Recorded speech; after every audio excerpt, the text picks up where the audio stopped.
Welcome friends, it is WebDevMania again, and today we're going to build and later deploy a full stack e-commerce Next.js application. So you see here the navbar, you see here the hero with that image of the woman. We can scroll down here and here we see the three categories our application have: sunglasses, headphones, hat and caps. So I can click on one of the categories and here it is going to display only the products that have this exact category. So in this case, sunglasses. So we can go back here and we can see here featured products. Those are products that are featured and I have displayed them here. So I can click on any of them. Here you see the details. I can add quantity as many as I want. Of course, it cannot go below 0. So I can add 4, click add to cart, and you see here the cart number has been updated. So I can click here and you see here the exact price of the 4 quantity of this hat here. So I can click here on checkout and here I'm going to be redirected to a Stripe page where I can pay with my card. Of course, here we are on test mode and here let me type some email. So here at gmail.com 424242. This is just some dummy data here. Here the same. Oops. Let's go. Name on card and here okay, I'm going to write actually my email here and here pay. So right now I don't want to save my card and here you see it's a success and here you have successfully paid with card. So our application works successfully. So guys, see you in development.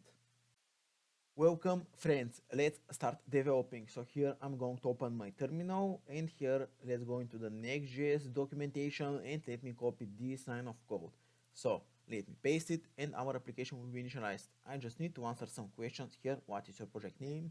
Let's say yes, my app, no, yes, yes, no, yes, and it's going to be initialized soon. Okay, our next application has been initialized. Let me go to the Tailwind CSS and let me copy those lines of code here. So here, paste.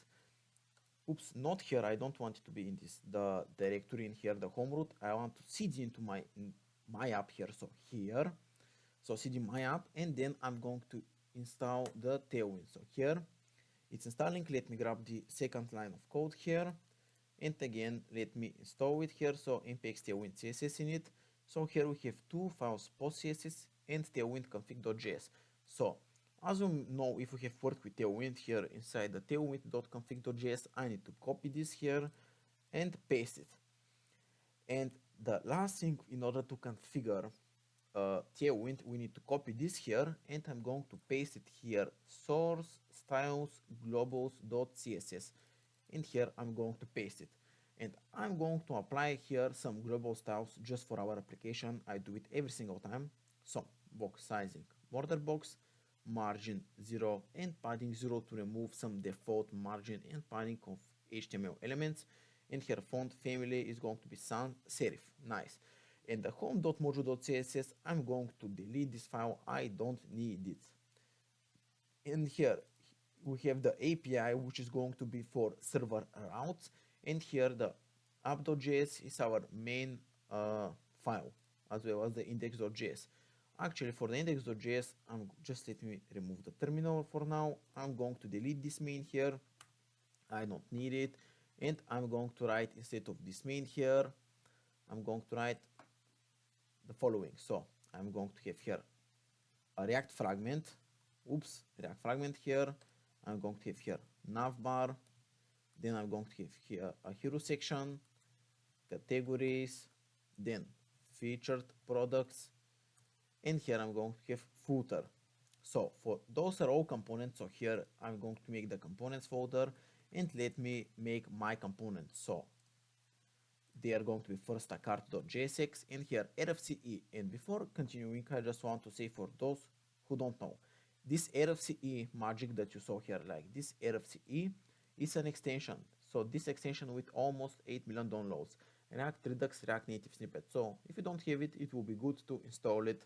I myself use it for several months at least. Okay, let's continue. Then I'm going to have categories.jsx, RFC, then I'm going to have featured products.jsx, RFCE. After this footer.jsx, then I'm going to have hero.jsx, again oops, RFCE. Then I'm going to have navbar, and the last component is going to be here the product item.jsx here. Nice. So we have created all of the components, and here let me import them. So here I'm going to remove the last letter and add it back, and you see here we auto import all of them, and here the footer lastly. Nice. So we are ready with this part, and let me close all of them, and let me start my uh, application here. So npm run dev, and while it is starting here, I'm going to install some more dependencies here that we are going to need for our application. Don't worry, they are not going to be they are not going to be a lot. So here I'm going to install npm I Axios for API requests, bcrypt for hashing password, then JSON web token for generating JWT tokens, mongoose, then React icons, and later we're going to install Stripe, but right now I'm not going to install it. We don't need it right now. Later in application we're going to need it. So right now click enter, and while it's doing its thing here, let me go here to wait. I need to start my page here. Wait, no utility classes were detected. Well, because we have not used them, that's why they are not detected. So here the application is loading, and here cannot resolve add styles was that we are importing here the styles from home.mojo.css, but we have deleted that file. So here I'm going to remove it, and here the error is no more. So we have nothing here. Nice. So I suggest to you, my dear friends, that we first start here with the navbar as we usually do in every single application that I remember. So let's go here to the, we are already here to the navbar.jsx, and let me start developing here. So here I'm going to have a div, and inside the div I'm going to have another div, and then I'm going to have here a left, then I'm going to have a center, and then I'm going to have a right side. So for our right side here, I'm going to have here h2, actually not a div but an h2, and inside the h2 I'm going to have here a link. So in normal React applications we import that link from React Router DOM, but in Next.js applications it is here from Next. It is provided by Next. So you see here next/link. And here, instead of the to property, we're going to have an href. Here, with that link from Next, we use href for navigating. And it's going to navigate us back to the home page. And here, web, dev, mania. Then, for the center side, I'm going to have a UL, which is going to have 5 LI here. So, LI, here, asterisk and 5. So, here, you see, it's not magic. We have 5 list items. And here, home, then we have hero, after hero we have categories, featured, and lastly here we have contacts. So this is for our center side, and here for the right side we're going to have here a div, and inside the div I'm going to have 2 more divs like this. So div, and here I'm going to have a span. So inside the first div here, let's go, I'm going to have an input which is going to be with a type of text, and here a placeholder of search ... Below the input field we are going to have AI outline search, which is a React icon. So let me copy it and import it. So like this. Okay, I need to put it inside the curly braces. So here inside curly braces from React icons / AI. Then below this here I'm going to have inside the other div I'm going to have another icon which is AI outline shopping cart, this thing here, and I'm going to apply here a size of 25. Below that I'm going to have a span which is going to show the cart number. So right now we don't have any cart functionality, so right now I'm just going to leave the number at 0. Later we're going to implement dynamic number and all of that sweet stuff. So this is it here for the span, and below that span here I'm not going to actually write the thing that I want to write. So let's continue here, and inside this span here, so here this first element, second element, inside the span I'm going to place the name of the user. Right now we have no authentication for displaying the username, so right now I'm just going to show it as guest. So right now, oops, you see right now how it is looking. Let's start typing here the Tailwind.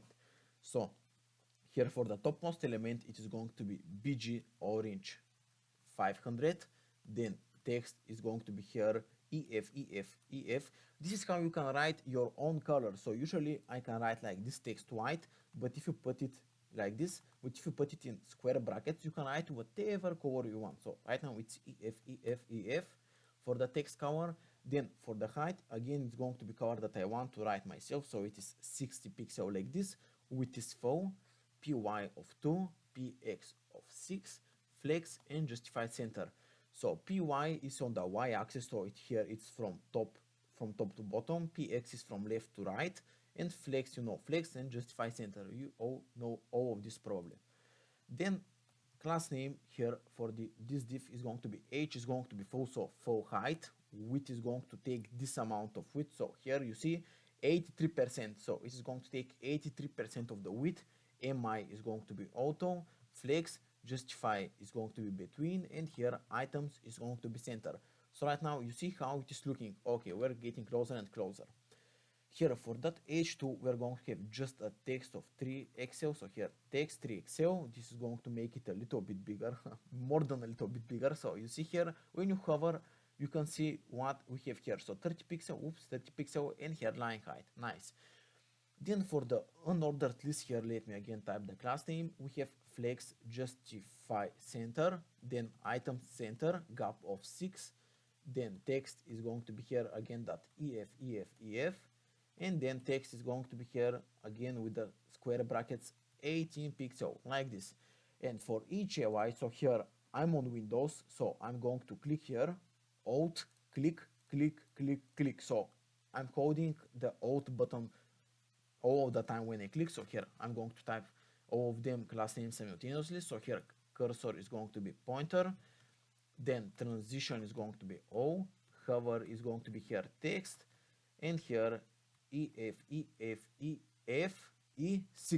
So it's going to have a little opacity, that's what the distance here. This E6, that's what this means.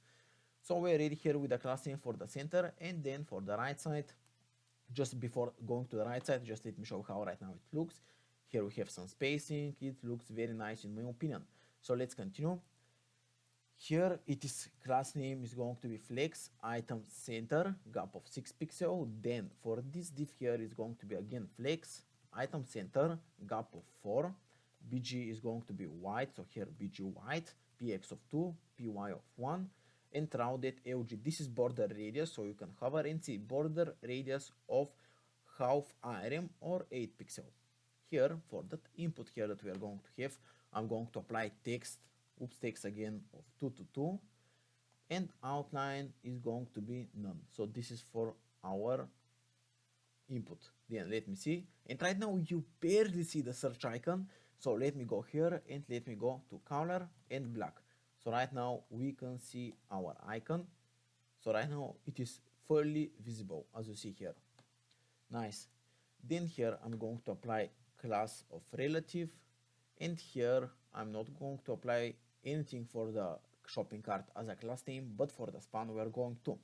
So here class name is going to be absolute minus top, and here 3, minus right, and here 4, px is going to be here 2, rounded is going to be 4, which is 50%, it's going to be a circle. Here it's not 50%, but it's doing the same thing. It's just a very big number. Then bg white, and text is going to be here 222. So right now you see how the 0 looks like. Nice. So for now we are ready with the navbar. Then the next component that I want to write here, my dear friends, is the hero. So here for the hero, again we have a div, and inside the div I'm going to have another div. And first I'm going to have here an image. So here image, and just why I cannot, okay, I'm just going to import it. So here image, here from next image, again we don't use the typical image like this, we use it from Next.js, so like this here, and it's again working with source. So here source is going to be woman underscore image, and just in a second I'm going to get the images from the GitHub. So let me continue here. Then I have a div which is going to have inside 2 spans and a button. So here the first span is get some nice, and here another span sunglasses. Then below that I have a span which is at a distance of a click, and below I have a button which is having the text of C now. So right now when I go here, woman image is not defined because we have no images. And just before having more images, taking them from GitHub, I'm going to paste them here into the public folder. So before doing anything, I'm just going to delete here everything and let me go to the GitHub. So here, just web dev mania GitHub and I'm going to get them. So as you see here inside the public, I have a folder which is called assets, and inside the assets folder we have 4 images. So let me import that image that we need right now. So here woman underscore image from dot public slash assets slash woman image, like this. So right now you see the image, it is very big. Of course right now we're going to make it a little bit smaller because it's taking a lot of our website space. So let me go to the VS Code and let me start typing here our Tailwind styles. So here class name is going to be for the topmost div here, is going to be here height of 500 pixel, which is going to be full, flex, justify center, margin top of 16, and margin bottom is going to be here 20 IRM. This is again, as you see here, in square brackets. And if you wonder here, what is here that 16? Here it is by quarters. So here if I type margin top of 2, it is going to translate as 0.5 IRM. The same applies here to padding top, so you get the point here. Okay, here let me continue. Then I have a class name of relative, again height of 500 pixel, width is going to be here 83%, and here mx of photo. Then for the image itself, here I'm going to have again a height of 500 pixel, object of cover, object fit of cover, and rounded XL. So right now you see how the image is positioned very nicely. Okay, then here for the div below that image is going to be positioned absolutely. It is going to have a top of 10 IRM, left is going to be here of 2.5 IRM, flex direction of column, item center, and here gap of 1 IRM or just gap of 4. As you see here, gap of 4 is 1 IRM. Nice. So you see how they are positioned here, but of course I want them to be in a different color, to be bigger and all of that stuff. So let me go here and let's go with the first span. So here text is going to be white and text is going to be 4XL. Then for the span which is inside that span is going to have here text orange of 500. For this span here, so for at the distance of a click, is going to have here a text of EF 8. Those final 2 colors here are for the opacity. So here if I hover okay, you see here they are shown here. You see here how it is not at the top, it is here, it's like 90 something percent, I guess, something like this. And then for the button here I have a class name, and here it's margin top of 6, so 1.5 IRM as you see here. Then BG orange of 500, text is going to be here, text is going to be here EF, then PX of 8, so PX, so padding hex of 2 IRM as you see here, left and right, then PY of 2, rounded XL, text is going to be 18 pixel, and here I'm going to make it on a new line because we have several other class names that I want to write here. Then transition is going to be here transition O, hover is going to be BG orange 600. So right now you see how it is. So here if I hover, and why this text is so small, here I forgot to type the font size. So here it is text 3XL, it's a little bit smaller than the first span. So right now we have the desired look, nice. So here we are ready here with the hero section. Then the next part of our application here is the categories. So here let me go back here to VS Code, close those files, and let me click on categories. So here I have a div, which again have another div inside here. And here I have some comments. So here first I have a title, which is an H2 with categories. And then below this I'm going to have a container div for each individual category. So here I have the div, and let me start with the category. So here I have 3 categories. So here let me just copy paste that comment 3 times, let me make some space, and let's go.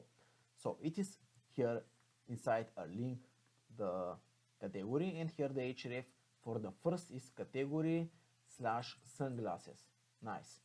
And then inside that link I have an image here, so here image with the source of the first category. What is the source here? Image 1. And here I have an empty auth tag. Then below that image here I have a span with the text of sunglasses. Nice. Then for those two categories, let's copy it actually, because it's the same structure here, so you can copy paste freely. Here it is image 2 and image 3. And let me change here the categories. So here it is headphones. So here the text, as you guessed, is headphones. And then it is hat. And here the span is it is hat and caps. Nice. Here it's category hat. So let me see how it is. Okay, link is not defined.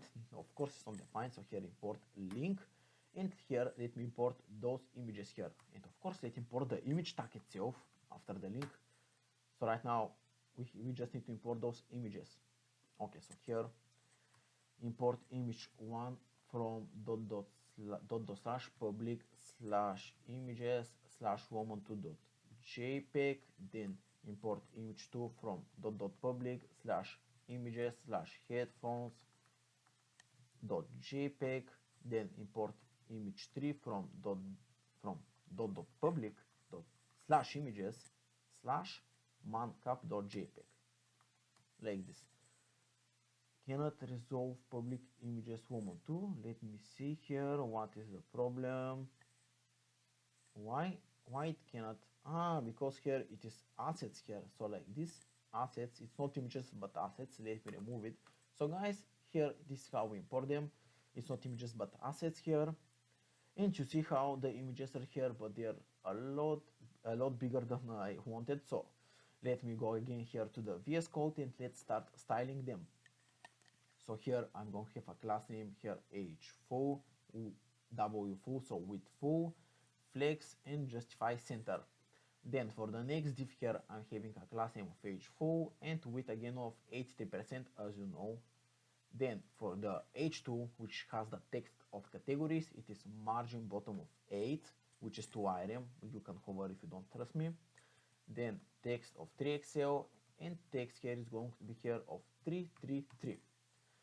Then here that div, which it's a container for all of the categories. Here for that div I'm going to type h-full, w-full, flex, item center, and justify between here. And then for the link here I'm going to have the same style. So again, here click on the first link, then click on Auth button and hold the Auth button. And while we hold it, click here and click here, so you can write all the styles simultaneously. And then class name here is going to be height of 320 pixel, width is going to be the same, so 325 pixel, and here relative, this is for our link styles. Then for the image again, so again click on that first image, hold the Auth button. Again I repeat, I'm on Windows, so while we are holding it, click here and click here, then stop holding the Auth button and start typing here class name. And here let me type the class name h-full, width is going to be full, object cover. So right now you see they are a lot smaller. Nice. And here then for the spans, again click on the first span, then hold the Auth button, click the second and the third span. Again don't hold the button after you click on the third span. And here class name, and here it's going to be absolute, bottom is going to be 0, left is going to be 0, bg orange of 500, px of 6, and py of 2, and lastly is going to be text of white.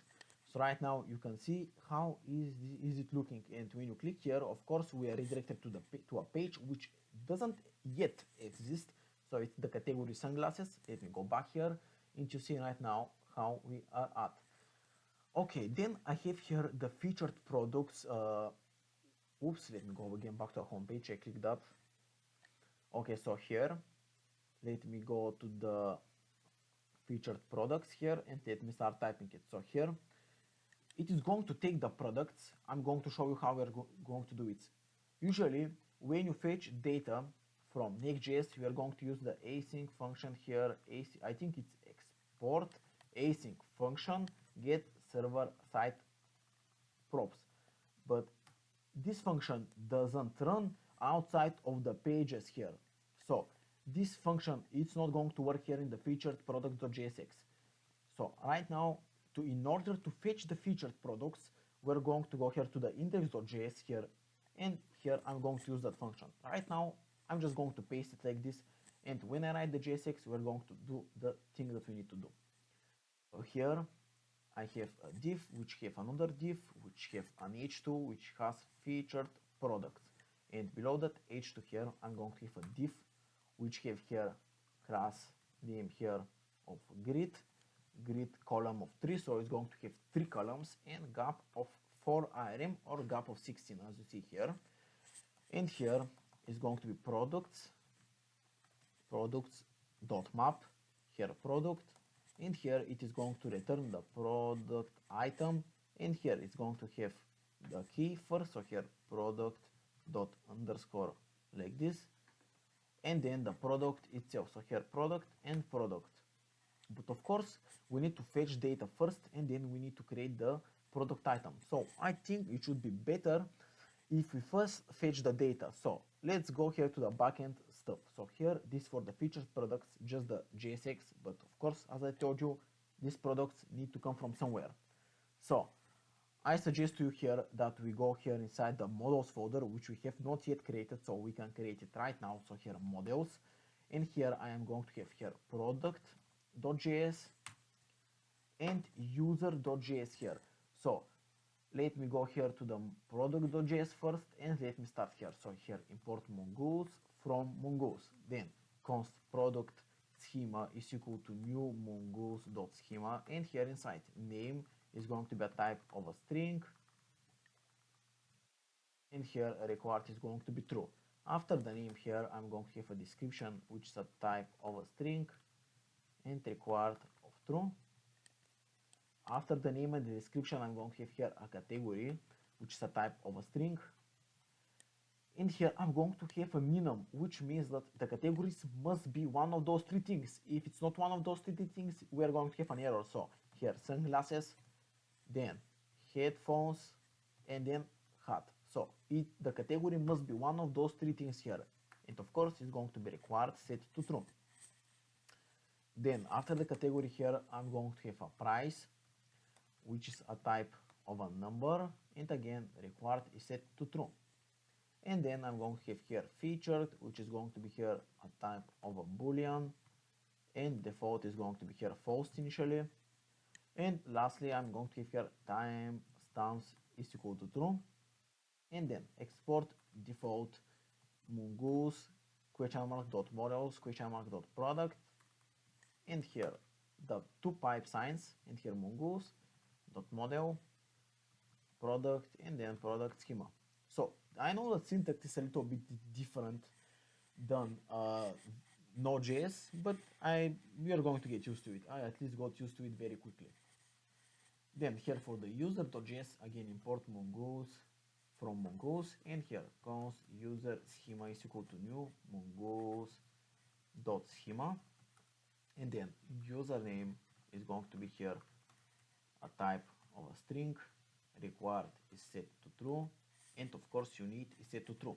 We cannot have 2 duplicate usernames in our application, and the same applies to our emails here. So here email, and here again a type of a string, then required set to true, and lastly again the unique is set to true as well. After the email, I'm going to have here a password, which is going to be here a type of a string, and required is going to be true. Again, the timestamps object is going to be set to true, and the last part is to export it. So export default mongoose dot models dot user uppercase, and then mongoose dot model user schema. Come on, nice, user schema.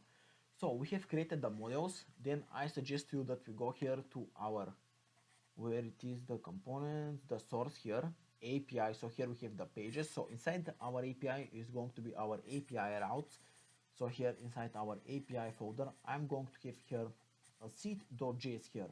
And this seed.js here is going to have some data that we are going to import. So here, you remember the utils folder, or I have not created it actually, wait. Yes, I have not. So here, utils, and it is going to have two things here, db.js for our database and data.js. So this data.js here, we're going to be imported into our seed.js. So let me go to my GitHub because it is some dummy data that I don't want to type again manually. So I can go here, e-commerce, Next.js, then to the utils, and here data.js here. So I can copy here, and I'm going to paste it here. So here I have those products here. I can make even a few more, so it's not a problem. So here for the hat, or actually let's leave it at 3. I don't want to modify them more. So here we have that seed.js, but actually here it should be in the data. So sorry again for that mistake. This data is going to be inside the data.js, and inside the seed we're going to write the code here. So import product from dot. See here you see the route, then import data from utils data, and then import db from dot slash again utils slash db here. So the only thing left to write our seed.js here is writing the MongoDB code, which I think it is going to be better to copy paste it because it's again a long code that it's kind of boilerplate. I would say it's again a little bit different.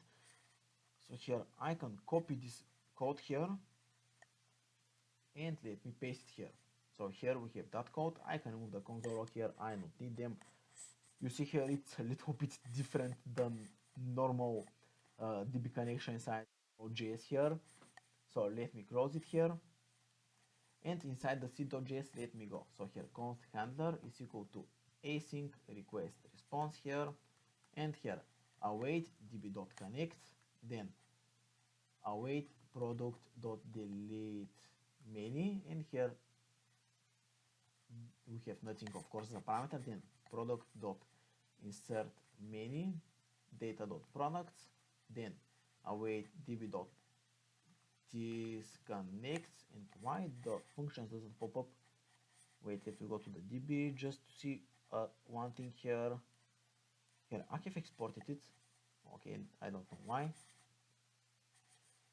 Okay, and then I'm going to have here a response.send here, response status of 200.json, here send, message, seeded successfully. So that's how we're going to do it, and of course I need to export default handler. And how we're going to seed it? Very easily. We can go here to http localhost 3000 /API/seed. So I can go here on that route here, and here cannot resolve utils from DB. What is the problem here?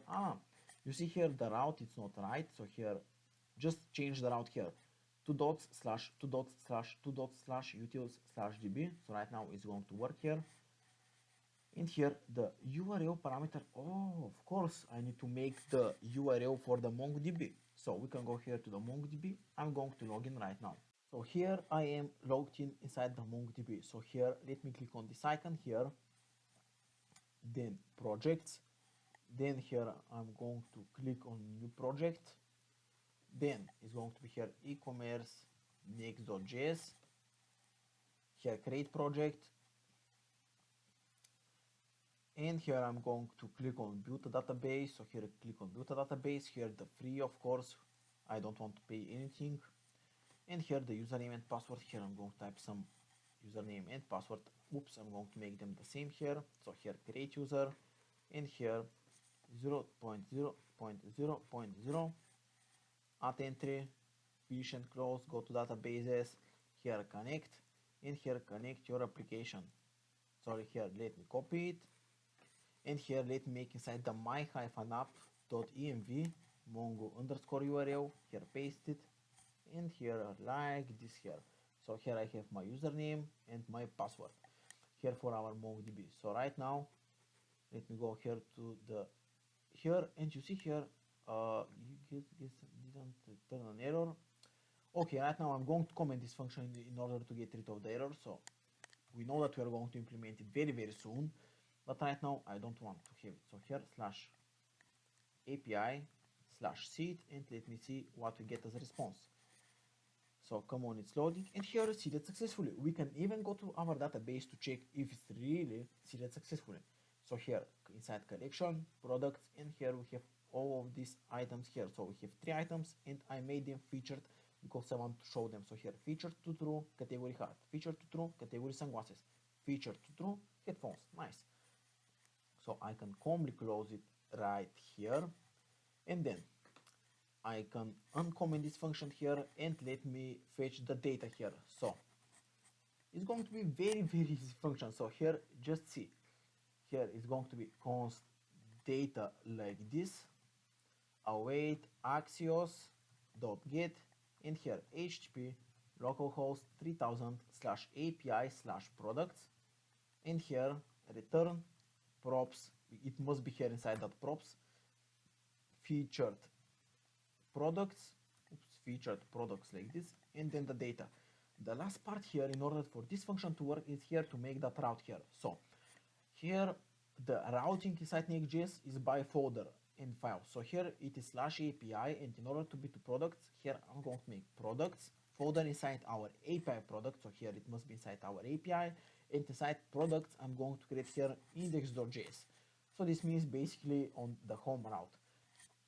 So let me go. So we are already here into index.js. Let's start. So here import product from models product, then import db, and here you see the URL, and then export default function handler request response, and here await db.connect. Here when we want a request of our server, we start our db, and here switch is going to be here.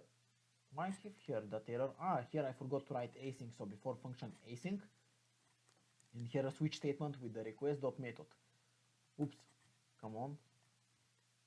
So here I'm going to have a case is going to be here get, and here colon, and here curly braces, and I'm going to have another case which is going to be here for post. So here case post, and it's going to be like this. So first I'm going to write the post because I'm here. So here const product is equal to await product dot create curly braces dot request dot body return response status of 201.json product. Then for the get, I'm going to have here if a request.query.featured exists, const featured products is equal to await product.find here featured to true, and then return response status of 200.json here featured products. Nice.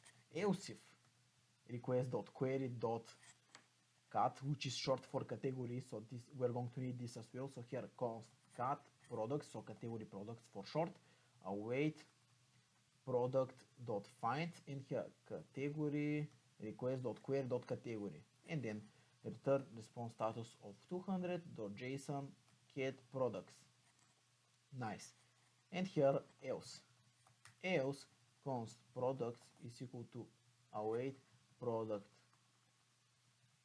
dot find here like this, return response status of 200.json products. So this is for our products here. This is all we're going to need for now. So here the URL is going to work here. Here we pass the data as featured products, and of course here we can get them from the home just like this here. So here it's going to be featured products, and then here I'm going to pass them as products inside the featured products. So here, so I'm going to show you how they are all linked here. So we fetch it from here, we pass it here, and when you pass it here from get server side props, it goes here, and then we can pass it with wherever we like. And here of course I need them for featured products, so it is here. Let me close again everything here, close all, and let me go again here to the components featured products. So here we get the products, and here we are mapping it. So we need right now to write the CSS for featured products, and then we need to write the product item. So what first I want to write here? Let me first write here the product item, JSX and CSS, and then I'm going to go back here to the parent component. So here we are getting each individual product. So here we are getting product, and then here the first here is link. So here from next link again. So here just link here like this, and here the href. So href is going to be dynamic.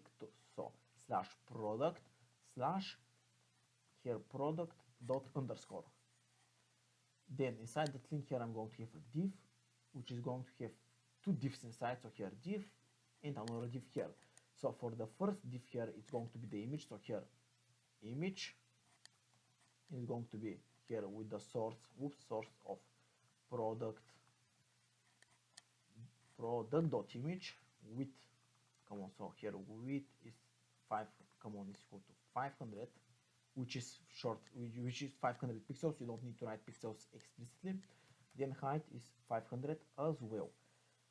Nice. So this for the image. Then here inside the div here, I'm going to have here first an h3, which is going to have here product dot name. Then below this h3 here I'm going to have a span, which is going to have here product dot category, and below that span here I'm going to have product dot price.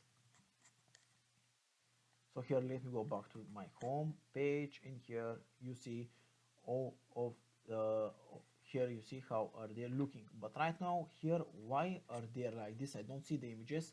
Let me go here to my mongodb.com in order to see how is the image here. So here when I click on sign in, you see right now it's without writing anything. I'm here redirected because I just logged in 5 minutes ago.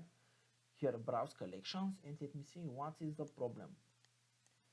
And here where it is, I don't have here an image tag. Wait, so here I have an ID, name, description, price, featured. I forgot here to add the for the c.js here. Wait, here products. Here I have the image. Why I don't see it? So guys, the problem was that inside the product schema I forgot to add the image.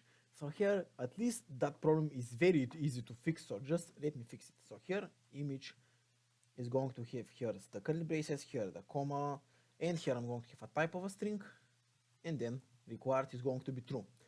And let me go again back to the HTTP localhost 3000 API seed. So let me refresh the page. Again, it is going to be seeded again right now with image tag. Let me refresh here the Next.js, and here let me console log here why I don't get them. So here it is subject. Let me again refresh here. Why are they not popping up with the image? Let me refresh here. So you just need to refresh the application, go to API/seed, and then here I have the images. Right now we are almost done with them. So here you see here we have the image. The only problem here is that instead of images here it is assets. At least this is super easy to fix. So here you can just click on it here like this. Just here where it is. So here just let me click. How was editing here done? Here, okay, nice. So here I can copy it, paste it here, and here assets, and here update. Then let me go to the next product here. So here I'm going to just change it to assets, update, and then here I'm going to have again images, assets, and here update. So right now everything is going to work here. When I refresh the page here, again, why it's not working? Here it is assets, so it's public. How was it? So here it is public / assets, and then here the images. So right now it probably should work. Okay, I found the solution for images here. Just remove here the slash and the public. So here it should look like this. So /assets /headphones in .jpg.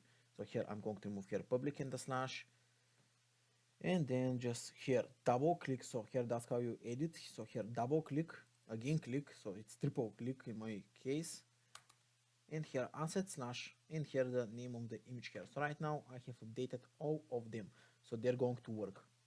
So you see here we have all of the images here working nice, finally. Okay, so let me go here again to the product item and let's start typing here the CSS. So here we have written the href, nice. Just let me remove this Stack Overflow here. Yes, I search here. Every programmer know the feeling. Okay, let me continue. So here class name, here no underline. Then shadow LG P of 5, hover is going to be shadow XL, and transition is going to be O. Then here for that div, actually I'm not going to have any class name here for that div, and for this div here in the image, we can just go here directly to that div here. Here we are going to need some class name. So here flex item center, then justify center, flex call, and gap of 2, not 4 but 2.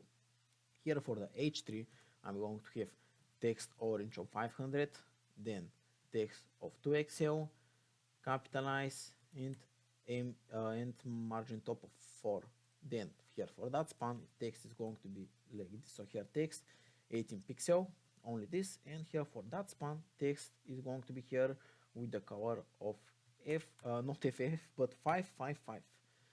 So right now you see how it is looking, but of course we need to go here to the featured products parent component and we need to apply some stylings to look better. So here go to featured products and here write h full with full flex justify center empty of 20 rem. Then for that div here, let's go. So h full, which is again 83%, as you hover you can see here it is 83%, 10 divided by 12, and here mx of auto. Then for the h2 we're going to have margin bottom of 2 irm, which is mb of 8, text of 3xl, text is going to be here of this text color, so here 333, come on 333, and this is here for the h2. Then actually we already we have written here the styles. So right now you see how it is looking nice, and here we have a slight hover effect. Nice, nice, nice. Let's go here to the footer and let me write here the code, the JSX for the footer. Okay, so here I have a footer tag instead of a div as a parent most element. Then I have a div and I have another div here. Actually I have 3 divs here. So here each div, I'm going to even make a comment, represents a column here. So here for the first column, I'm going to have here an h2 which have the text of FAQ, which is short for frequent asked questions. Then span, which is where we are based. Then another span, which is how we operate. And here refund policy, just some dummy text here that I have written. Then here for that div inside I have h2 with contacts, and below here I have a span with YouTube colon web dev mania, and here I paste 2 more times like this. And here for the last column I have privacy policy, and below that h2 here I have a paragraph with Warem Ipsum. So you just write Warem and here click enter. This is it. Nice. So I'm just going to make it on several lines because you see how long is this text. Okay, nice. And let me see how my footer looks like. Of course it looks it doesn't look alright, I would say the least. Of course we are going to style it just now. So here class name is going to be height of full, width of full, flex justify center, margin top is going to be 10 IRM, and here padding bottom of 12. So here it is 3 IRM. Then here that div is going to receive h full, which is again 83% like this. Then grid column of 3 columns, and justify between. So we're going to justify between those 3 columns. Let's continue with the styles. So here is going to have a class name of flex direction of column, and gap of 4 IRM. Then for the h2 I'm going to have text of 2xl, mb4, so margin bottom of 2 IRM, and here text orange of 600. Then here for the div I'm going to have again flex direction of column, and here gap of 4 IRM. Here for the h2 I'm going to have text to Excel, margin bottom of 8, and text orange of 600. So right now you see how it is looking nice. And here for the last column here, again it is class name of flex direction of column, gap for item, and here for the privacy policy, text of 2xl, margin bottom of 8, text orange of 600. So here we are ready with the footer. As you see here, our home page is ready here. Nice. The next part here is to make the details for each individual product here. So in order to make a page here, it's not going here to be in components because it's a page. So here, just let me close here the API, and here you see here the pages. I'm going to make here a product folder inside the pages folder, and inside this I'm going to have here with the brackets here id .jsx, which is going to be here a dynamic component. So Next.js understands this route here as that you see here with HTTP localhost 3000 slash how was it? So here it is product. So here it is product slash the ID that we are going to write here, which is a dynamic value. So here you see when I click here product and here on handle runtime error. Of course, just let me change here to product details. So right now, okay, you see the page, how is it looking? Let's start writing here the code for that page. It's going to be quite interesting component, I would say.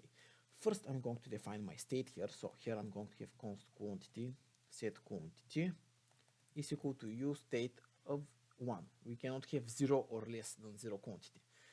Then here I'm going to declare const add quantity function, which is going to take a command, which I'm going to write just in a second. And then here I'm going to have the JSX. So here it is an empty React fragment, which is going to have here the layout component.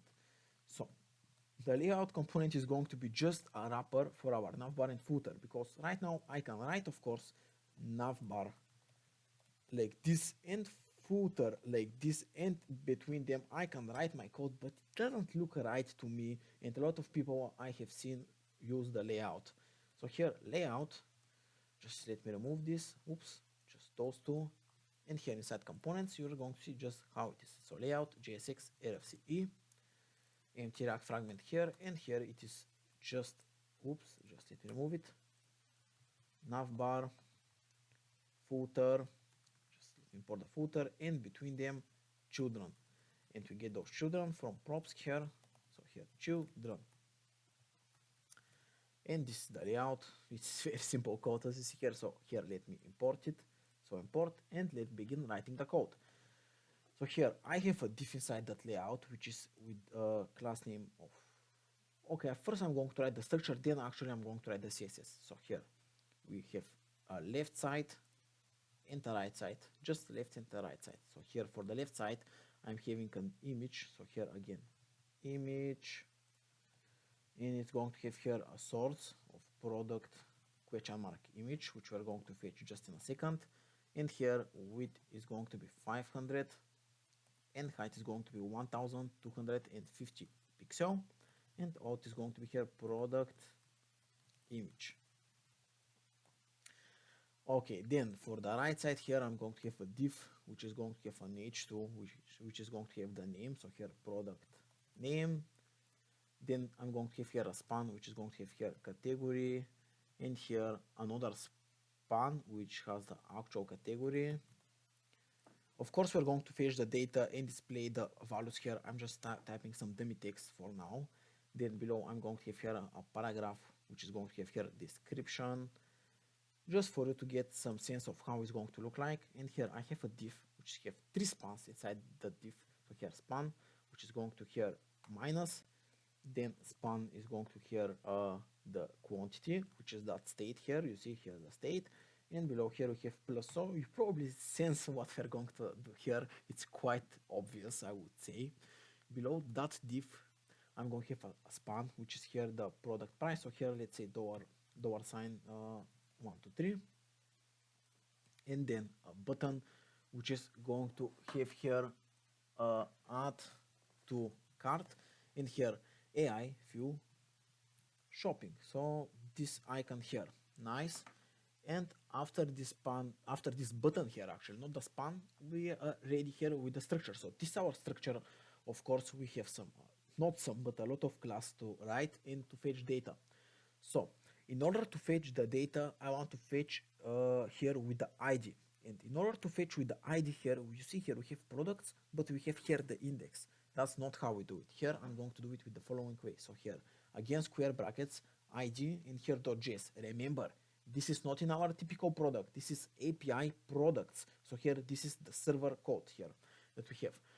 So here how we're going to fetch the data, just let me show you here. So here export default async function handler request response, and here this is how we're going to do it. So here await db.connect, and here if request.method is get, we're going to write the code. So here if request.method is equal to get. So here const product is equal to await product dot find by id request dot query dot id, and here return response status of 200 dot json here product, and then await db disconnect, just like this here. And here for the id here, right now we are here into the React. Just a second. Okay, so let's go.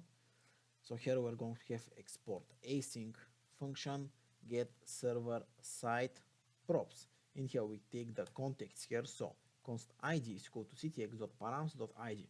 This is not something that comes out of my head just like this here. This is how you can actually get the id with from get server side props. So here you get a context here as a parameter, and then .params.id. This is how we do it. And here const data, and I'm going to rename it as a product to be more accurate, is equal to await axios dot get here http localhost 3000 slash api slash products, and here the id of the product, and then return props, and inside the props here I have product. So right now we can get the product here like this. So here product, and right now product is undefined. Okay, right now here we add. Okay, right now you see the image, so you know the data is working. Nice. So here if I go to my home route, let's say that I want to see here that hat here. I like that hat. Let me click on the hat. So here you see the image of that hat. So that the values are working. So let me start here writing the JSX here. So here inside the H2, I'm going to have here product question mark dot name. Then here inside the category, it is going to be here product question mark dot category. Here we don't need to touch anything for now. Here for the price, it's product question mark dot price, and here for AutoCAD, we right now don't need to touch anything.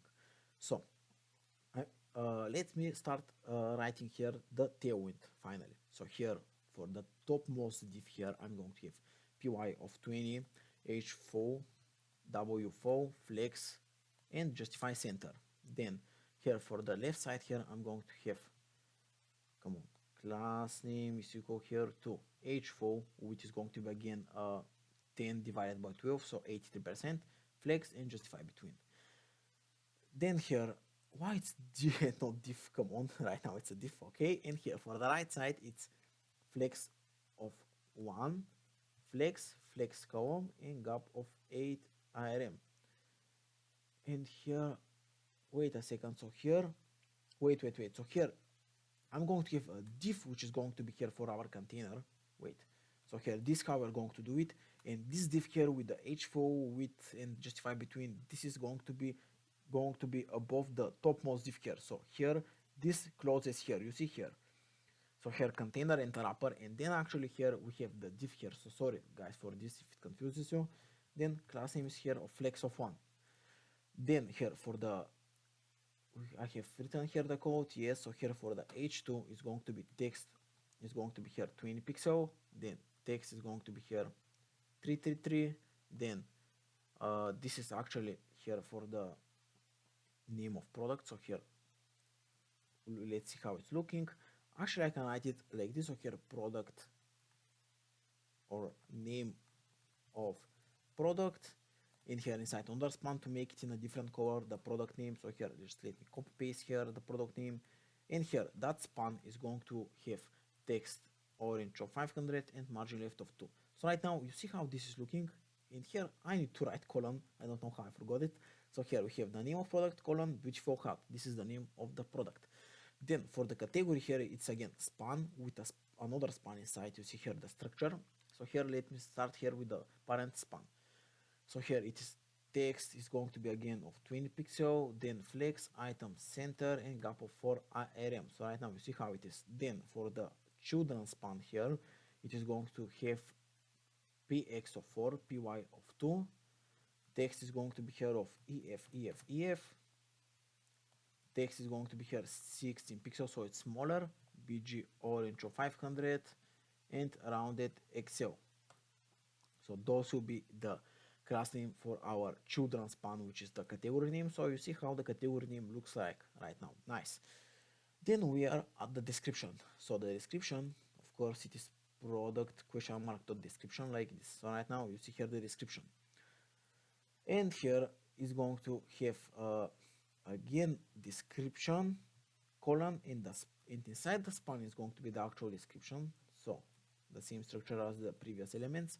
And here for the paragraph element, we're going to apply text of 20 pixel, and here text of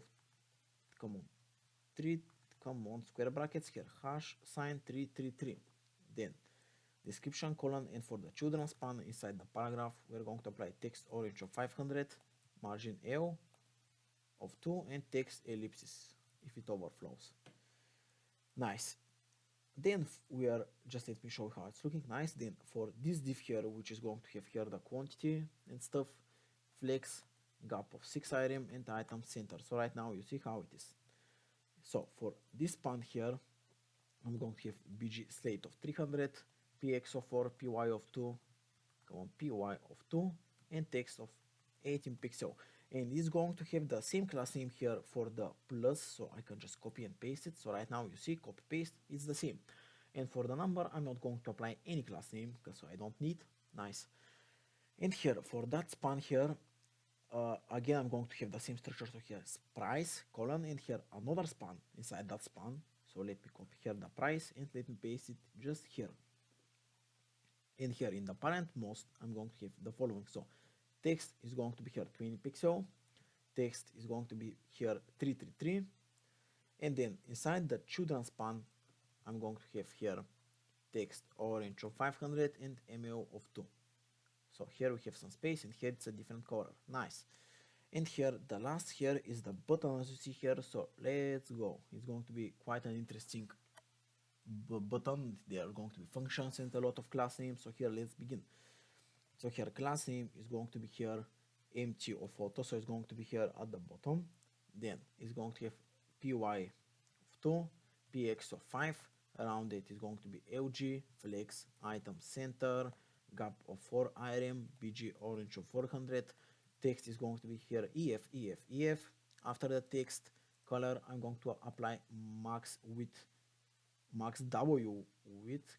Come on, how was this written here? If you don't know, so max width is going to be here Excel, or wait here, yes, it's max width max. So here this it you can hover, so max width max content. And here hover is going to be here bg orange 500, and here transition is going to be all. Nice. So this is how the button looks like, but of course we need to make it functional. So in order to make it functional, I need to have context for my cart. So here inside my context, I want to have the cart items and all of the stuff here. So here I'm going to make inside my app a ctx folder, and inside the ctx folder I'm going to have here cart context.js here. So inside cart context.js here, just let me see inside my other monitor. Okay, so let's import here what we need to import. So you import create context, then use context, and here use state. And here const cart context is equal to create context, and here const cart provider is equal to, or it's export const cart provider is equal to, is taking children as a argument here, and we're going to have several states. So here cart items, set cart items, which is going to hold the products of our cart, and here use state with an initial value of an empty array. Then const is cart open, set is cart open, which is going to be a boolean, which is going to signalize if our cart has been clicked, which means we open a cart or close a cart. So here false. And here for the cart open, first I'm going to make here const toggle cart, and we're going to toggle. So if it's not opened, it's going to be opened, but if it's opened, it's going to be closed. So here you're going to see the one line code here. So set is cart open, the opposite of the previous. So that's how we're going to do it. This is the function. Then I have const add to cart, which is going to take us the argument new item, and here the code is the following. So here set cart items is taking the previous, is having the previous as an argument. In here const item exists is equal to cart items dot find item. In here item dot underscore id is equal to new item dot underscore id. So we check if there is already such an item with the id. Then if item exists here, we're going to do the following code. So here const updated item is equal to here curly braces, we spread the item and we change here the quantity. So the quantity, we just change the quantity of that item. The quantity is item exists dot quantity plus new item dot quantity. So we just add the quantity, we don't do anything, we just change the quantity. And here const new array is equal to previous dot mav item, and here return if item.id is equal to new item.id. Here we're going to return the updated item, otherwise we just return the item that we get as an argument here. And lastly here I return the new array. So I know it's going to be quite complex if you have never seen something like this, but don't worry, it's, let's say, medium level JavaScript. I wouldn't say that it's that complex as you see here. So we check here if the item exists. If the item exists here, we update the item only by its quantity, and then we make a new array which is the same array as the previous one, but when we hit the updated item, we just push the updated item. We don't push it, we just return it. Otherwise we return the old item. I mean, you can just see the code for yourself and console log to see what it's doing. And here we have an else. Otherwise, if we don't have that item, we just return dot previous, we spread the previous array and we add the new item like this here. So the code is like this. Nice.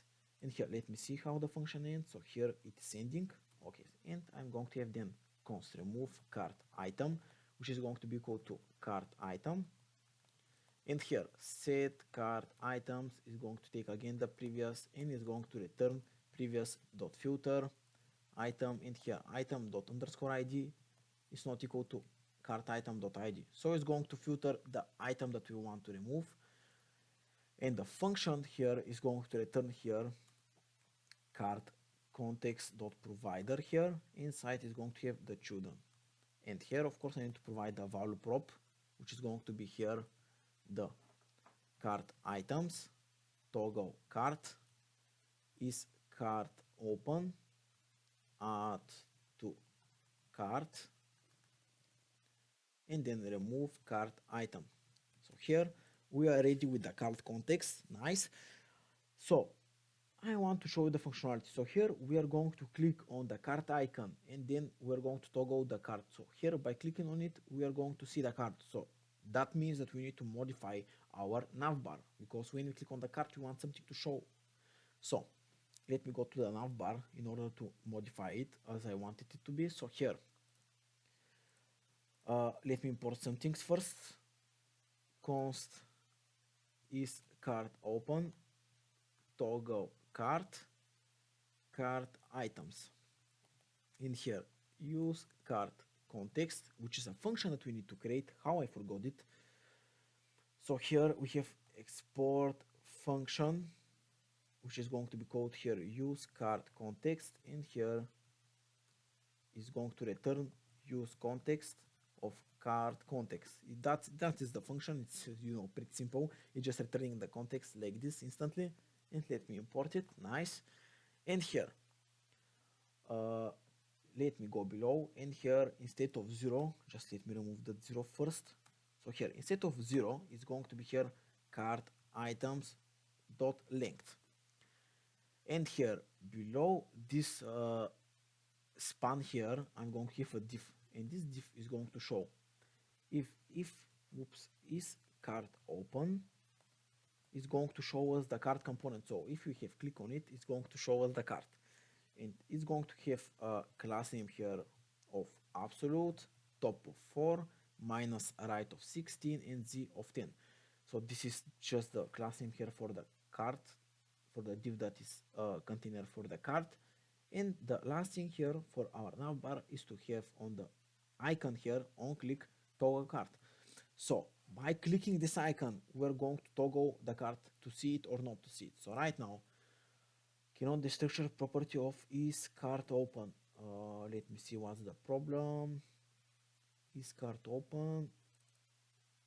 Why I cannot? Wait, here I want to see here cart in console log cart to see what's the problem.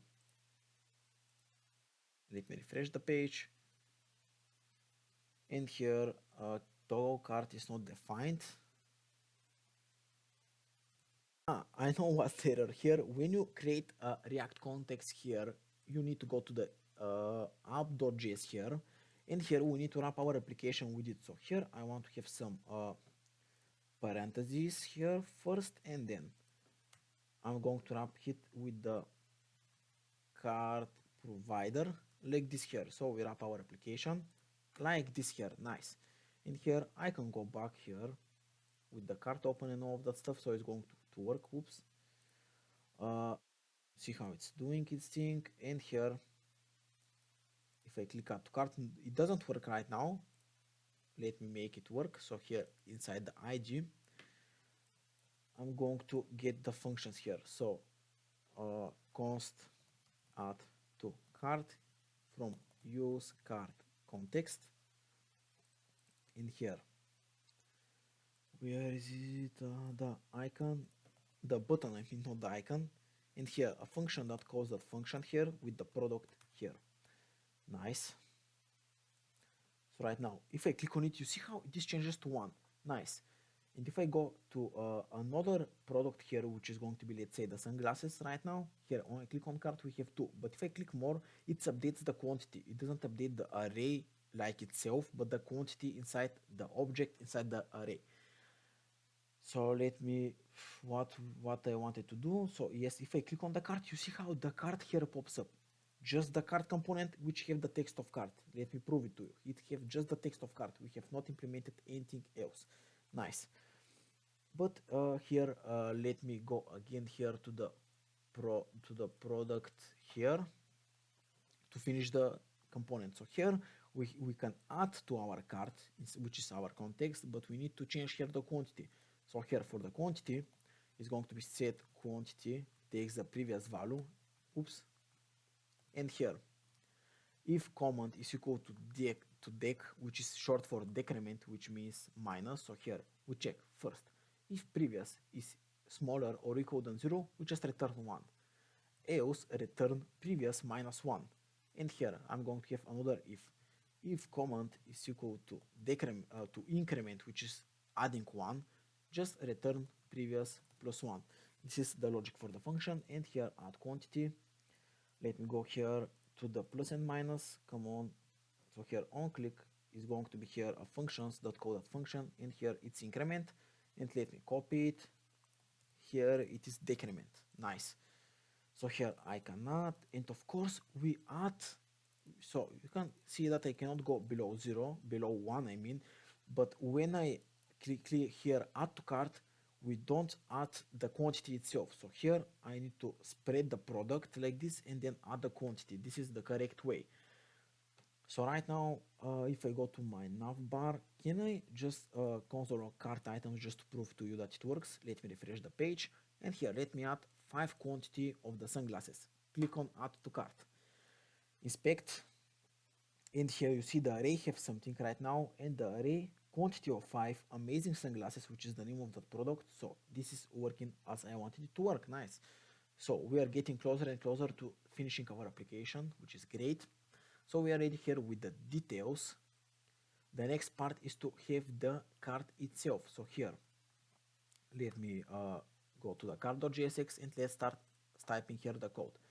So here I'm going to have const cart items and remove cart item here from use cart context. Then I'm going to have const handle checkout, which is going to be a function which we're going to attach to an on-click event, but right now I just want to declare it just to not have any errors when I attach to an on-click. And here let's go here with the JSX. So here I have a div which have another div here inside, and inside it have a h2 with the text of cart items. Then below here I'm going to have a div which is going to have a condition. So if cart items question mark dot linked is more than 0, which means that we have something in our array, then I want to do something. Otherwise I have a span here with the cart. Come on, just remove this. We have a text of cart is empty here with an exclamation mark, and here just let me add some class name, text red 500 and ml of 2. And here inside the cart items dot linked here, let's go. So here cart items question mark dot map, and here item we return something. Oops. And here we return the div, which is going to have another div inside with the image. Oops, come on, let me import the image here with the source of item.image. Width is going to be here. Come on, width is equal to 75 and height is equal to 75 as well. Then below this div here I'm going to have another div which is going to hold here an h3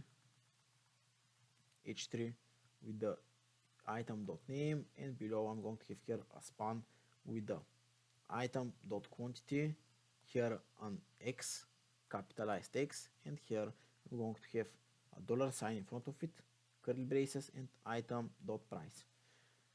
And lastly here I'm going to have AI outline close. Come on, AI outline close, which is going to have here size of 20, and on click which is going to be for removing the item here. So here remove, oops, just like this. So remove cart item, and here we get the item like this. So right now when I click on cart, what is going to be displayed? I can see it barely, but we need to provide some styles. Don't worry, we are going to do it just now. Okay, so here for the topmost div I'm going to have here a class name is going to be equal to min width of 275 pixel, then height of 4, px of 3, py of 6, bg is going to be white here, text is going to be here 333, rounded lg, shadow lg, and cursor is going to be here pointer. Then for the h2 I'm going to have here text is going to be center, and text is going to be 2xl. And here for the this div here below the h2 I'm going to have the following class name. So max height is going to be equal to 225 pixel, then overflow auto, so if it overflows we're going to get a scroll bar, flex column, and gap of 8 pixel, and my of 8 pixel. Then for each cart item here I'm going to have here class name of flex item center and gap of 8 pixel. And here I forgot to apply the key. Of course we would get a warning. So here item._id, and let me see if I don't think I need many more class names. You see here how the cart item looks like. I just need here to have two span. One is for the total price of the products, and then for the checkout. So here below that div here, so below the div here I can even make like this. So below the div here I'm going to have here a span which is going to have here total colon and another span inside which is going to have the following. So here $sign and cart items dot reduce is taking a and b, and here a plus b dot price multiplied by b dot quantity, comma, and 0. 0 means the default value of the accumulator, which is going to be the number 0. And then here I'm going to have here a span with the text of checkout, which is going to have here the on click handle checkout function. Nice. So right now when I click on the cart is empty right now. When I click, you see here the price. When I click here, 3 quantity, 1 quantity, 4 quantity. You see here the exact price. So we know it is working as I wanted. I just need to apply here the class name here for those spans. So here inline block for here, and for the checkout we're going to have quite a few stuff. So here class name is going to be block, max width is going to be max, mt of 8, px of 6, py of 1, bg orange 500, text is going to be here ef, and here rounded aug. Okay, so here we are done with the class names and the JSX. The next part, my friends, is to make the handle checkout function, which is the stripe, which is going to be for the stripe. So it's going to be quite an interesting function. So before continuing, I of course want to npm my stripe, and here @stripe slash stripe JS. So hyphen JS like this. So while stripe and stripe JS is installing, let me close it here and let me implement the handle checkout. So here const line items is going to be here cart items dot map here, and here item like this, and here we're going to return. So we're mapping through our cart items, and we're going to return a specific format because stripe accepts a specific format for items. So right now we're going to see it's going to be an object here with the price underscore data. It's from the documentation. I don't write this thing just out of my head. Again, I repeat. And here currency is going to be USD. Then below it I'm going to have product underscore data, which is going to have here name with the item dot name. Below this object here I'm going to have unit underscore amount, which is going to be item dot price multiplied by 100. Why item dot price multiplied by 100, you may ask? Because Stripe interprets the price in cents. So if our let's say for an example, if our item costs $100, that means, so here $100 is going to be accepted as 100 cents if you just send it like this. So that's why we need to multiply $100 multiplied by 100. So here it is going to be 10,000 cents. So $100 is 10,000 cents. That's why I'm going to write here a comment, because Stripe interprets price as cents. In cents is going to be more correct, I think. Okay.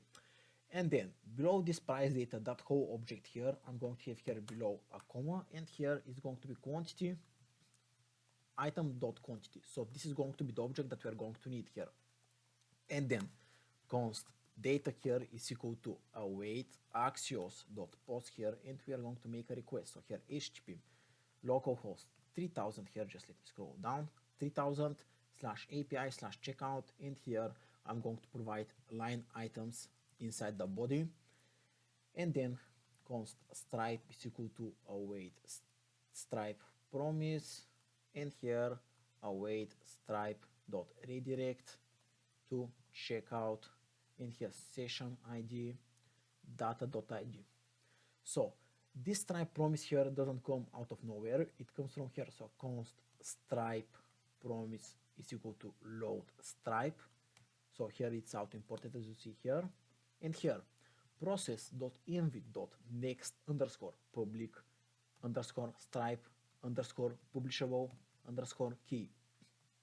So we're going to get this key from Stripe, and then after we get the key, of course, we are going to implement this API call. So right now I'm going to go to Stripe. So my friends, as you see here, I'm in stripe.com, and here I am already logged in. So I'm just going to click here on dashboard. So here I'm on dashboard. You see here dashboard.stripe.com/test/dashboard. And here I'm going to copy my public key. So here I just click, and here let me go to the env. So it's going to be next underscore how was it? It was quite long. So here I'm not going to copy it, but public slash stripe slash publishable slash key, and here I'm going to paste it like this. So here it's my public key, and then you see here the secret key. I'm going to paste the secret key. I'm not going to show you, but I'm going to write the secret key like this here. So the secret key is going to be stripe dot secret underscore key is equal to, and right now I'm going to copy paste it. So I'm going to cut that part of the video where I copy paste my secret key. It's going to be, it's called secret key for a reason, right? Okay, so I pasted my secret key as well, my friends, here. So as you see here, we have line items here, these line items here, which we have here the specific format for Stripe. Then we make an API request, then we get here Stripe, we await the Stripe promise, and then we are redirected to a page. So the only part left here for implementing our Stripe, my dear friends, is to make here inside our API, you see here our API folder, to make a checkout folder, and inside the checkout folder is going to be index.js here. So import Stripe from Stripe, then const Stripe is equal to new Stripe process.env.stripe underscore secret underscore key. So this is our secret key here that I have written. Then export default async function handler request response here, and inside if request.method is equal to post here like this, we're going to have a try catch, of course, and then just let me write here return, oops, what is this here, return response status of 500.json here, error. And here for the try, let me write the interesting code. So here we're going to create a session. So we give our items to our server. From that items we make a specific session with specific data and rules, and then we return that session, and by that session we are redirected to a URL. So here const session is equal to await stripe.checkout.sessions.create here, and inside I have line underscore items with the request.body.line items. This is the object, the array of objects that we have created here, and here as you see we have sent it. Then after this we are going to have several more properties. So here mode is payment mode, it's not subscription or something, it's payment. Then I have payment underscore method types, and here we have an array with one element, which is cart. So here we accept only cart in our application. And here success underscore URL is going to be here http localhost 3000/success. I'm going to create this page just now, and then cancel underscore URL is going to be our home page. So if something goes wrong, we are on our home page. And lastly, return a response status of 201.json here, and then the session, we return the session here. So before trying it, I just want to here create a page which is a success page, just success.js here, and I'm going to write very simple code inside our success.js here. So here RFCE, and here of course it's going to be uppercase here like this, and here you have successfully paid with cart exclamation mark, and here class name is going to be here text center, margin top of 12, and text of 3XL. And here oops, you see a little bit of my secret code. Don't worry, it's very long than this. I don't care if you see it, it's 10 times longer than this. Okay, I digress. Let me close this here, or just go here. Nice. And if I go to my home page, I want to go to my home route just to see. So here I'm on my home route. I see the sunglasses. Here I click tree quantity. Here I go to my cart, and here I click on checkout. Let's see if it's working. So if it's working, it's working. We are redirected. Here you see the price, the name of the product, and here let me type my email. So here my email, then 424242424244, just those number, and here your number is incomplete. Okay, right now it's complete, and here let me click on pay. So I don't want to save it right now, processing, and here we're redirected. The default export is not a React component in page success. Here I have some problem, which is we export default success. Just let me remove this right now. This was the only problem. Just trust me, the Stripe works. Just okay, right now even the success page works. So you see it is working, which is great. So here as you see, I just go to a product details, I can add products here, I see checkout, and you see here checkout. Okay, it is working, we know that. Let me go back here to the home page. I want here to make this categories functionality work here. So in order for our categories functionality to work, let me go here. So here categories, and you see here we can be redirected from the link. So here inside my pages I need to create the to create the page. So here category folder, and inside the category folder here I have cat.js here inside our category folder. So here inside that cat.js here, just a second to see a thing here. Okay, so here inside it RFCE is going to be here category,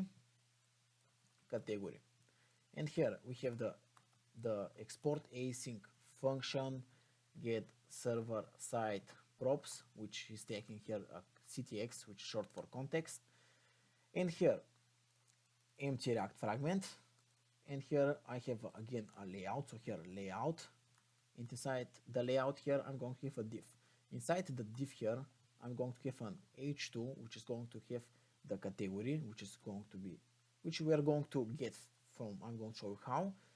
And below this I'm going to have here a div, which is going to map through data. So before continuing, I actually want to write here this get server side prop. So here you see what's the logic. Here we display the name of the category, and here we map through the data which have the category here. So const category is equal to ctx.params.cat. This is how we get access to it. Then const data is equal to await axios.get here http localhost 3000/API/products, and here question mark cat is equal to category. So right now we have actually implemented this function here, so we can just let me remove everything here because I have a lot of files and folders. Let me go where it is to API products, and here IG, not ID but index, my bad. So you see here we check if request.query.categories, if that exists here, which we pass it here, we get here the categories which we pass with the query. So this is how our function, our logic is ready in our backend. So right now we just fetch the data, and then we return it as props again. You know, we must return here as props, in here data and the category name. So here inside our category we get the data in the category. So this is how the logic works. And here we get product, and we return here product item, which we have already created that product item component. You see here we import it, and here key is going to be product._id, and then product in here product. Oops, just like this here, nice. And here when I click on it, you see it already works. We just need to write here the CSS. So just let me go back here, and here class name for that div is going to be width, is going to be again 83%. So here 10 divided by 12, h full, and mx of auto. Then class name is going to be here text center, pt of 16, and text of 2 excel. Then here we have category colon, and again the same logic, I forgot to write it earlier. So again the category name is going to be here inside, and here class name is going to be here text orange of 500. Then class name is going to be here grid calls of 3 and gap of 16 pixel. So right now you see it's again working. So here you see we are on category sunglasses, and here it is the sunglasses. When I click on it, we are on the details page. Just let me try to click something else. So here we have hat and caps. I can click on it, and here we have that hat, and here you see I just saw one thing earlier. So here we have a hat, I mean the name is here, okay, but we need here a $sign. So here to the product items, here I'm going to add $sign. So right now we have a $sign here. So this is working as well, nice. The next part is actually to make the authentication. So it's not going to be hard, don't worry. So here let me close the components here, let me close those files here, and inside the pages here you see I'm going to just close those folders here. I'm going to have directly inside the pages 2 files, login.js and here register.js. So here for our register and for our login, let me first start with our register. So here for our register, I'm going to have here again RFCE. So here register, and here const data set data is equal to use state an empty object. Then I'm going to have a const handle change, which is taking an event, and here return an object. So here it's actually set data previous, and then it's going to return here. So return, we spread it like this. So here previous, and then e.target.name, and then here e.target.value. Nice. And here I have a div which is going to have inside a div, which is going to have inside an h2 here, which is going to be here register, and below this we're going to have form. So here it's going to have three inputs actually. So here input is going to be here text. Come on, why it's not showing up? Because here it's selectable language mode. I'm going to set it to React. So right now it's going to show. Nice. So here it's type of text. Name is going to be here username, and here placeholder is going to be username as well. Then I'm just going to paste it 3 more times. So here type is email, name is email, and placeholder is email with capital letters the first. And here I have again type password, name password, and placeholder password with uppercase the first letter. And below I have a button which is a submit btn. It's a very, I'm not going to go too deep into styling this register and the login pages, just going to make them enough functional. Here for each input I am going to attach a non-change, which is this handle change. You see here how we are going to change our state here with the name, and this name is literally this thing here. So name username, name email, and name password. So this is how we are going to do it. I think we are ready here. Mostly here I just need to write my styling. So here bg orange of 500, h screen, then w screen, flex, justify center, item center. Then class name is going to be here h of 45 vh, then w is going to be here 25 vw, border orange of 600, rounded excel. Then here for the h2 I'm going to have here a class name which is going to be text center, margin top of 6, text is going to be 2xl, and text here is going to be ef for the h2 inside the register. Then here for the class name I'm going to have flex column, gap of 6, item center, my of 10. So we can actually go to the register page because we don't see any of the changes. How it's not found here? Because here it's inside the API folder. It should be inside the pages folder. So right now it's going to work here. Okay, and right now you see it's working. Oops, my bad. Okay, then here let's go to style the input. So here again click Auth and select every single input field to write the same styles for them. So here PO2, rounded is going to be MG, placeholder here is going to be text to 15 pixel, like this here. So this is here our inputs. It's going to be just simple stylings. As I said, we are not going to go too deep.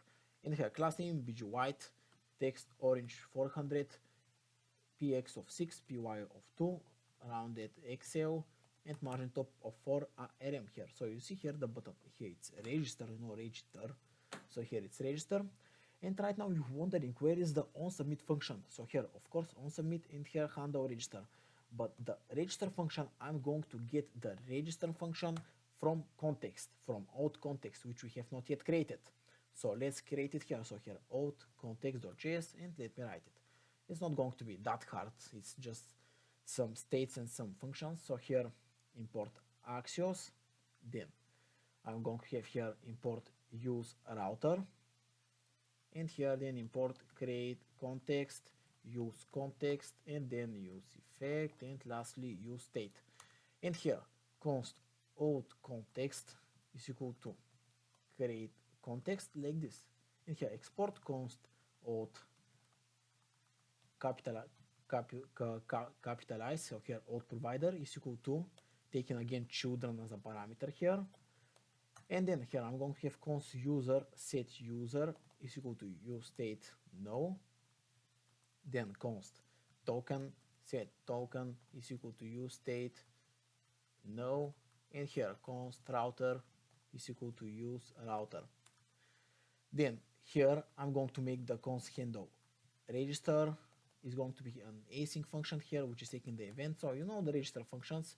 So here try catch for the error. For catch, I'm just going to console error the error, and here event prevent default to prevent refreshing. And let's finally write here the logic. So const data is equal to await axios dot post here http localhost 3000 slash api slash auth slash register, and here the data, and here we just provide the user data, which is coming from here, user data. Then set user is going to be here to data.others, and then set token is data.token. This is what we are going to return, and then router.push is going to be like this. Then for the const handle login, I can just copy paste for the login because it's going to be literally the same except one thing. And this one thing here is the endpoint. It's going to be login instead of register. And of course the name of the function as well is going to be handle login. This is the only difference. So here we have created the login, the register. Let me just return the provider here. So auth context. So here auth context dot provider, and here the children inside, and here the value is going to be user token handle register and handle login. So this is what we're going to provide here for the value prop. And of course we need to have this function here. So export function use out context, which is going to return use context with the all context inside, just like this here. And here I'm looking at what else we need to have here. So we are ready here with the functions as the state. I just need a use effect here. So here I want a use effect, which is going to set the default values here for the user, because it's not going to be no all the time. Here const user is equal to local storage dot get item here user, and here if we have that user here json dot parse local storage dot get item user, otherwise it's going to be no here. And the same for the token, const token is equal to local storage dot get item, and here json dot parse local storage dot get item token colon no. And actually when we call the function it's a success, of course we need to save it somehow. So here we have local storage dot set item, and here is going to be user, and here json.stringify data.others, and then below here I'm going to have local storage.set item token, which is going to be json stringify data.token. So this is how we do it. And here what we have to do lastly, in the use effect to set it back to the state. So that's why we're doing it in the first place. So you see here how we are doing the function. It's not that hard to understand in my opinion. I'm not going to explain it that deep. So the next part here, my dear friends, is to make the API here, the server code. So here we have inside the API folder, Auth folder, and inside it I'm going to have login.js and register.js. So register.js here. So for the register.js here, I'm going to go first with the register. So here import user, then import bcrypt for hashing our password. So import bcrypt from bcrypt, and here import JWT from JSON Web Token, but just like this, not inside curly braces, but just like this directly. And here export default async function handler, which is taking a request and a response. And here if request.method is equal to post, this is all the only time we are going to do it. So here if it's equal to post, and then try catch, and here for the catch, return response status of 500.json error. And here for the try, we're going to do the code. So here we destructure first the email and the password from the request.body. Then const user exists. We check await user dot find one by the email, like this. Here okay, we have no more error, it was just some lagging, I don't know. And here if user exists, we're going to throw return response status on 500.json here message, and the message is going to be here user already exists. Then const hashed password is going to be here. Await bcrypt dot hash is going to be here request.body dot password, and here we provide 10 as a salt. Then const saved user is equal to await user dot create here, and here we spread the request dot body, and then we change the password to the hashed password. And then const password, which I'm going to rename here to hashed pass, just to get away from this naming conflict. That's why I rename it. I'm not going to use this variable, I just want to name it to get away from the error. Here others, we just want to get away the password. I don't want to return the password back to the user, even though it's encrypted. I don't want to do it. And here const token is equal to gwt.sign here, id saved user dot underscore id to string, and here process.gwt underscore secret, and here expires in. And lastly here return response status of 201.json here.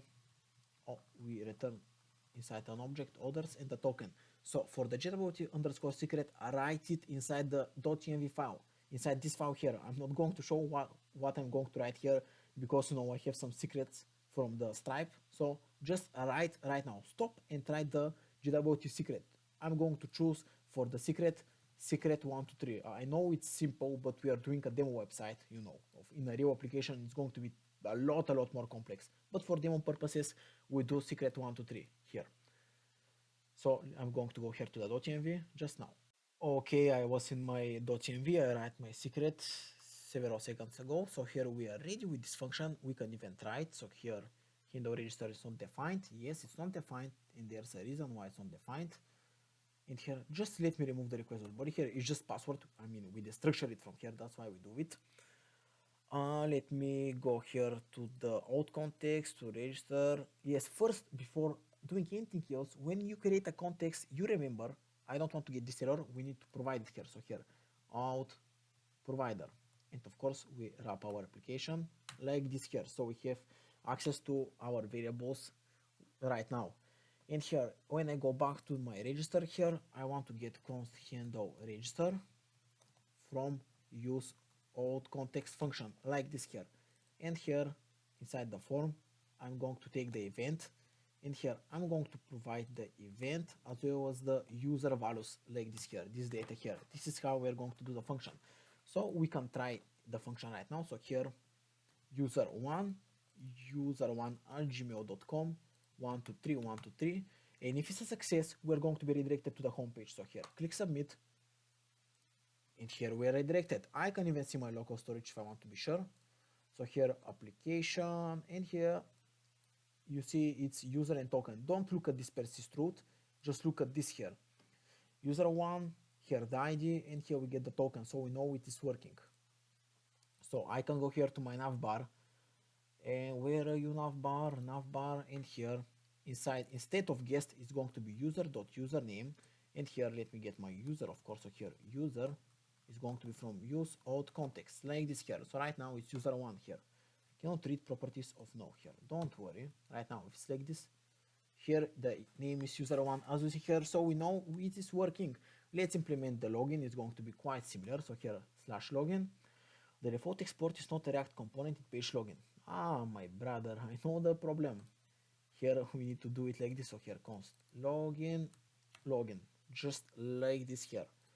So right now you see here login. Let me go here to the JSX and let's start typing. So here again we have the same logic here. So const data set data is equal to use state, and here we have the curly braces. Then const handle login, we're going to take it from use auth context. Then const handle change, the same function. I can just copy it from here, that handle change. Nice. And here for the JSX, let's begin here. So diff, which have another diff inside, which have an h2 inside. So here it's login, and below it I'm going to have here a form. Form, and here it's uppercase, and inside that form here let me type the code. So here we have input. Just let me change here the language mode to again React, and here input type of email, and then type of password here In here, of course, the name is email, and then placeholder is going to be here email dot dot dot. Here, the name is going to be here password, and here placeholder is going to be password like this here. And below, I'm going to have another button. So here, button submit. Nice. Let me see how it's looking. It's looking not beautiful, I would say. Let me start again with the CSS. So here, class name is going to be bg orange of 400, h screen, so it's height of 100 vh, w screen, again, w width of 100 vw, flex justify center, and here item center. Then class name is going to be here, h is going to be here 40 vh, then width is going to be 20 vw, border orange of 600, and rounded is going to be XL here. Then here for the class name here is going to be text center, margin top of 6, text of 2XL, and text is going to be here of EF. Nice. You see here how it is. Then class, then all submit here is going to be again taking event here and handle login, first value event, then the data here that we have. And here, of course, I need to provide some class name inside the form, and it's going to be flex direction of column, gap of 6 item center, and margin y is of 10. Here for the input, again, select both of the inputs here, and let's start typing. So here, padding left of 2, so half item, rounded mg. Placeholder is going to be here, text is going to be here 15 pixel, just like this here. And for the bottom, class name is again bg white, text orange of 400, px of 6, py of 2, rounded xl, margin top of 12, transition all, and here cover is going to be bg, is going to be ef.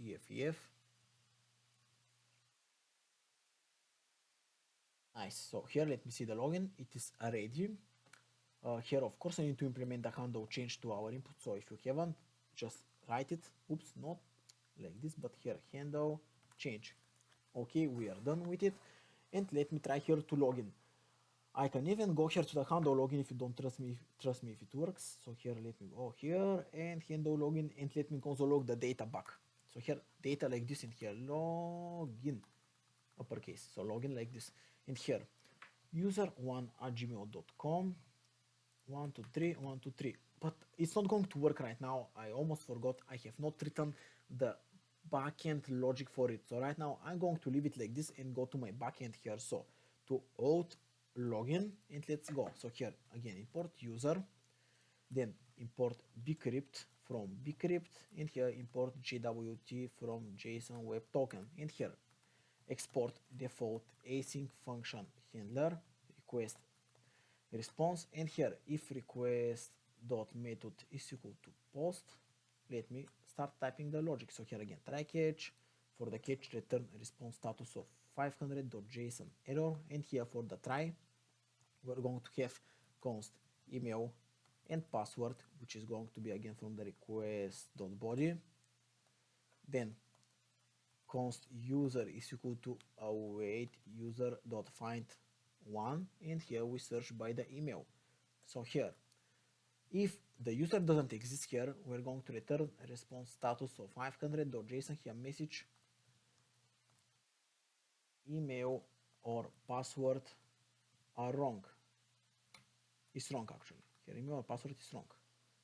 One of the two. Then const compare pass is equal to await bcrypt dot compare user dot password, and here password. And then if I don't have the password here, so if password here is false, return response status of 500.json here message, and here the same message here. So I'm just going to copy this here, just paste it. Here is the same. And then const password. Again, I'm going to name it to hashed pass just to avoid the naming conflict from here. And here dot others from is equal to user dot underscore doc. Const token is equal to jwt dot sign id user dot underscore to string. And here again, process, come on, comma process dot env dot jwt underscore secret, and here the last parameter expires in, and here for h means 5 hours, and then return response status of 200.json here, token and others. So right now let's try the function here. So I'm going to inspect, remove here the messages, click submit, and here API Auth login internal server error. What is the problem here? Here data password. Let me go through here the request.body. Open the console here. Whoops, where I went here? I wanted to open the console. Nice. So right now if I click on login here, I have the email and the user. I'm not sure why it's not working. Let me check. Guys, I found the error. So you can go here, and I have written the await bcrypt.compare like this. So here we have the hashed password and then the normal password or plain password. But it should be the opposite way. It should be first the normal password and then the hashed pass. So here you can change it. So here it is just password and then it is user.password, and right now it's going to work. Here you can see I have console logged, here login, here the orders and the token, so you know it is working. So my dear friends, the next part of our journey is to deploy our application. So see you in deployment. Let's deploy our application. So here just let me type npmi. You don't need to write this. It is because I just copy everything without the node modules folder to deploy it right now. You don't need to write npmi. Okay, so right now the first thing that I want to do is run npm run lint. This will show us if we have any error prior to building our application. So if I click on npm run lint, we are going to see if we have any error. So as you see here, no ESLint warnings or error, so this is great. Then I'm going to run npm run build. Okay, I run npm run build. Right now I want to create here a new repository. So here it will be, let's say, e-commerce next.js, something like this here. And here I'm going to click on create repository. So right now I'm going to add my project here. So first I'm going to run git init, then going to run git add and here a dot, then git commit with the message, then the git branch, git remote at origin with the URL here, and lastly here git push origin main. So right now our project will be here on GitHub, and while it is doing its thing here, you see how many tries I did. Finally I know how to deploy specifically on Next.js. It's kind of, it have some tricks, I would say. So here let me click on add new and here project, and here you see e-commerce Next.js just now. So right now let me click on import, and here I'm going to add the environmental variables. Okay, so I added my environmental variables. This was the only thing I did prior to filming that exact video. So just add your environmental variables and then you are going to click deploy. And right now I am on this window waiting for the application to be deployed. So I think it will take several other seconds. I'm just going to cut the video. So right now you see the problem. Right now we're going to fix it. When I click here, it's going to show me internal server error 500. So right now the problem is because here, just let me click on the search icon, 300, 3000 I mean, and here you see, here we made a request to our server, but to our localhost server. Right now I'm going to go here, copy this URL and change it for every single place where there is localhost 3000. So here just paste it like this. Then let me go here again, let me paste it, come on, like this. Nice. Here I'm going to paste it as well, so you see how it is.